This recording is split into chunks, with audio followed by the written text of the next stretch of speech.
Selamat pagi sahabat tani Indonesia. Perkenalkan, saya Dadang, staf dari PT Tani Murni Indonesia. Kebetulan pagi ini saya sedang berada di salah satu greenhouse hidroponik dari Lendo. Dengan Ibu siapa, Bu? Saya dengan Vero. Dengan Bu Vero ya, Bu ya.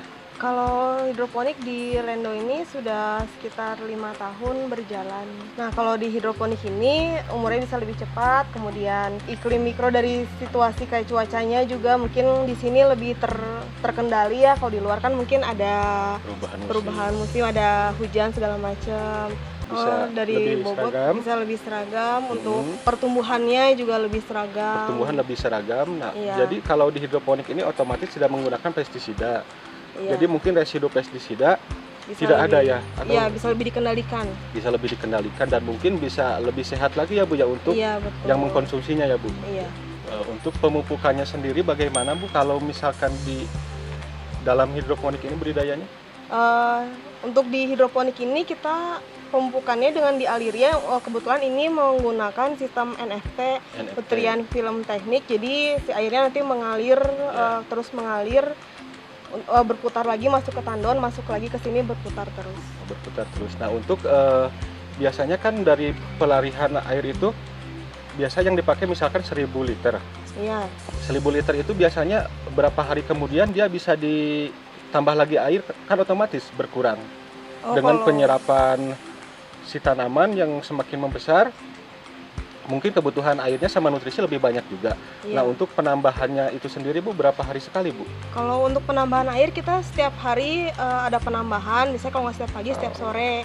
Itu untuk nutrisinya sendiri sehari sekitar 4 liter dan ditambahkan air juga.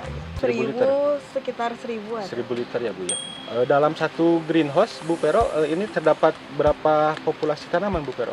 Populasi tanaman di satu GH ini untuk hall produksinya aja ada 6.700-an populasi. 6.700 populasi. Dengan jarak tanam 20 x 20 cm. 20 per 20. Iya. Kebetulan dari greenhouse ini menanam benih dari kami, yaitu selada Batavia dengan varietas TM Perdana. TM Perdana ini memiliki warna daun yang hijau gelap, bertekstur daun keriting. Untuk selada Batavia ini sendiri, TM Perdana bisa dipanen mulai umur 35 sampai 45 hari setelah panen.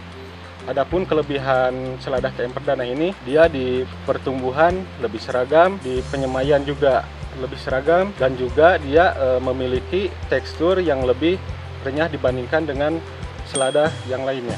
Untuk selada TM Perdana ini, di germinasinya dia cukup seragam untuk di persemaian, dan untuk keseragaman di lapangannya pun lebih seragam. Dan dari bobotnya juga bisa dibilang berat dibandingkan dengan kompetitor selada yang lain. Dan keuntungan menanam selada di hidroponik itu lebih aman dikonsumsi karena bisa mengendalikan residu pestisida yang tidak terlalu banyak. PT Tani Murni Indonesia membawa petani menuju kemakmuran.